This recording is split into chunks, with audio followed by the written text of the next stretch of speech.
ഗവർണർക്ക് നേരെ വീണ്ടും എസ്എഫ്ഐയുടെ കരിങ്കൊടി. പാലക്കാട് റെയിൽവേ സ്റ്റേഷനിൽ സംഘർഷം. എസ്എഫ്ഐ പ്രവർത്തകരെ പോലീസ് അറസ്റ്റ് ചെയ്ത് നീക്കി. ഇർഫാൻ ഇബ്രാഹിം സേട്ട് ചേരുകയാണ്. ഇർഫാൻ, വീണ്ടും കരിങ്കൊടി പ്രയോഗം ഗവർണർക്ക് നേരെ ഉണ്ടാകുന്നു. എന്താണ് നിലവിലെ സ്ഥിതി?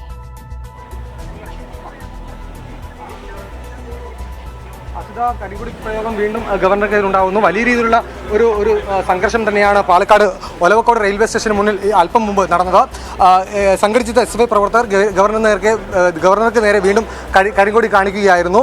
ഗവർണർ ഇപ്പോൾ തിരുവനന്തപുരത്തേക്ക് നാളെ നിയമസഭയിലെ നയപ്രഖ്യാപനത്തിന് വേണ്ടി തിരുവനന്തപുരത്തേക്ക് പോകാൻ വേണ്ടി പാലക്കാട് ഒലവക്കോട് റെയിൽവേ സ്റ്റേഷനിൽ എത്തിയതാണ്. അപ്പോഴാണ് ഇത്തരത്തിലൊരു കരിങ്കൊടി പ്രയോഗം അല്ലെങ്കിൽ കരിങ്കൊടി പ്രതിഷേധം എസ്എഫ്ഐയുടെ ഭാഗത്തുനിന്നുണ്ടായത്. നമ്മൾ ദൃശ്യങ്ങൾ കാണാവുന്ന പോലെ തന്നെ വലിയ രീതിയിലുള്ള സുരക്ഷ തന്നെയായിരുന്നു പോലീസ് ഒരുക്കിയിരുന്നത്. ഗവർണർ ഇപ്പോൾ ഈ ട്രെയിനിൻ്റെ അകത്ത് കയറിയിട്ടുണ്ട്. അദ്ദേഹം തിരുവനന്തപുരത്തേക്ക് യാത്രയ്ക്ക് വേണ്ടി ട്രെയിനിൽ കയറിയിട്ടുണ്ട്. അദ്ദേഹം പ്രതികരിച്ചത് എസ്എഫ്ഐക്കാർ പ്രതിഷേധിക്കുന്നു, അതിന് ഞാനിപ്പോൾ എന്താണ് ചെയ്യേണ്ടത് എന്ന നിലയിലായിരുന്നു അദ്ദേഹത്തിൻ്റെ വാക്കുകൾ ഉണ്ടായിരുന്നത്. നിരവധി എസ്എഫ്ഐ പ്രവർത്തകർ സംഘടിച്ചെത്തി പ്രതിഷേധം രേഖപ്പെടുത്തുകയായിരുന്നു. അതുകൊണ്ട് തന്നെ വലിയ രീതിയിൽ വൈകുന്നേരവും ഇത്തരത്തിൽ വലിയ രീതിയിലുള്ള പ്രതിഷേധം ഉണ്ടായിരുന്നു. എന്നാൽ ഇന്ന് അല്പസമയം മുമ്പ് ഇപ്പോൾ നടന്നത് പാലക്കാട് ഒലവക്കോട് റെയിൽവേ സ്റ്റേഷന് മുന്നിൽ നടന്ന പ്രതിഷേധം നിരവധി പ്രവർത്തകർ അദ്ദേഹത്തെ കരിങ്കൊടി കാണിക്കുന്ന ഒരു സാഹചര്യം തന്നെയായിരുന്നു. അദ്ദേഹത്തിൻ്റെ കാറിന് മുന്നിൽ നിന്ന് തന്നെയാണ് കരിങ്കൊടി പ്രതിഷേധം ഉണ്ടായത്. വലിയൊരു സുരക്ഷാ സന്നാഹം തന്നെ ഒരുക്കിയിരുന്നു. ആവശ്യമായ മുൻകരുതലുകളും എല്ലാം പോലീസ് എടുത്തിരുന്നു. എന്നാൽ ഇതിനെയൊക്കെ അതിജീവിച്ച് ഇതിനെയൊക്കെ വലിയ രീതിയിൽ അവഗണിച്ച് തന്നെയാണ് പ്രതിഷേധവുമായി എസ്എഫ്ഐ വീണ്ടും മുന്നോട്ട് പോയത്. അസിത, നമുക്ക് ദൃശ്യങ്ങൾ കാണാവുന്നത് പോലെ തന്നെ വലിയൊരു പോലീസ് സന്നാഹം തന്നെയാണ് ഇവിടെ ഉണ്ടായിരുന്നത്.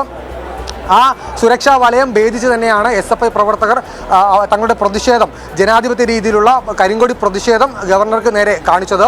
ഗവർണർ വീണ്ടും സംസാരിച്ചിരുന്നു. ഗവർണർ മാധ്യമങ്ങളോട് അല്പം മുമ്പ് സംസാരിച്ചിരുന്നു. അപ്പോൾ അദ്ദേഹം പറഞ്ഞത്, ഞാൻ ഇതിനകത്ത് എന്താണ് ചെയ്യേണ്ടത് എന്ന നിലയിലാണ്. അവർ പ്രതിഷേധിക്കട്ടെ, അത് പ്രതിഷേധത്തെ വകവെക്കുന്നു. എന്നാൽ മറ്റ് രീതിയിലുള്ള അതായത് കാറിന് മുന്നിൽ ചാടുന്നൊരവസ്ഥ വന്നപ്പോഴാണ് അദ്ദേഹം ഇറങ്ങി പ്രതികരിച്ചത് എന്നാണ് ഗവർണർ മാധ്യമങ്ങളോട് വൈകുന്നേരം പറഞ്ഞത്. സമാനമായ രീതിയിലാണ് ഇപ്പോഴും ഗവർണർ പ്രതികരിച്ചത്. എന്നാൽ ഇത്തവണ കടുത്ത പ്രതിഷേധം, കേരളം കണ്ടിട്ടില്ലാത്ത വിധം ഉള്ള ഒരു കരിങ്കൊടി പ്രതിഷേധം എന്ന നിലയിൽ പറയാൻ കഴിയുന്ന രീതിയിൽ തന്നെ ഉള്ളൊരു പ്രതിഷേധമായിരുന്നു എസ്എഫ്ഐ നടത്തിയത്. നിരവധി പ്രവർത്തകരെയാണ് ഇപ്പോൾ അറസ്റ്റ് ചെയ്ത് നീക്കിയത്. പോലീസ് അവരെ ആക്രമിക്കുന്ന ഒരു സാഹചര്യത്തിലേക്ക് പോലും ഉണ്ടായിട്ടുണ്ടായിരുന്നു. ലാത്തിച്ചാർജ് ഒഴിവാക്കി എന്ന ഒരു നിലയിൽ പറയാൻ കഴിയുമെങ്കിലും വലിയ രീതിയിൽ പോലീസും വിദ്യാർത്ഥികളുമായി വലിയൊരു സംഘർഷം തന്നെ ഇവിടെ പാലക്കാട് റെയിൽവേ സ്റ്റേഷന് മുന്നിൽ ഉണ്ടായിരുന്നു. ജനാധിപത്യ രീതിയിലുള്ള പ്രതിഷേധമാണ് എസ്എഫ്ഐയുടെ ഭാഗത്തു നിന്ന് ഉണ്ടായത് എന്ന നിലയിലുള്ള പ്രതികരണമാണ് എസ്എഫ്ഐ നേതാക്കൾ നടത്തിയത്. നിരവധി വിദ്യാർത്ഥിനികൾ ഉൾപ്പെടെയുള്ള പ്രവർത്തകർ, വനിതകളായ എസ്എഫ്ഐ പ്രവർത്തകർ ഉൾപ്പെടെയുള്ള എസ്എഫ്ഐക്കാരാണ് പ്രതിഷേധവുമായി, കരിങ്കൊടി പ്രതിഷേധവുമായി ഇപ്പോൾ രംഗത്ത് വന്നിരുന്നത്. പ്രതിഷേധം അവസാനിച്ച സാഹചര്യമാണോ ഉള്ളത്? ഇപ്പോൾ ദൃശ്യങ്ങളിൽ അത്തരത്തിലുള്ള സാഹചര്യം എന്നാണ് മനസ്സിലാക്കുന്നത്. ഗവർണർ ഇപ്പോൾ മടക്കയാത്രയ്ക്ക് ഒരുങ്ങിയിരിക്കുന്നു, അങ്ങനെയല്ലേ? ദൃശ്യങ്ങളിൽ കാണാവുന്നത് പോലെ തന്നെ മടക്കയാത്രയ്ക്ക് വേണ്ടി ഗവർണർ തിരുവനന്തപുരത്തേക്കുള്ള ട്രെയിനിൽ കയറിയിട്ടുണ്ട്. പ്രതിഷേധം പൂർണ്ണമായും അവസാനിച്ചു എന്ന് കൃത്യമായി പറയാൻ കഴിയും.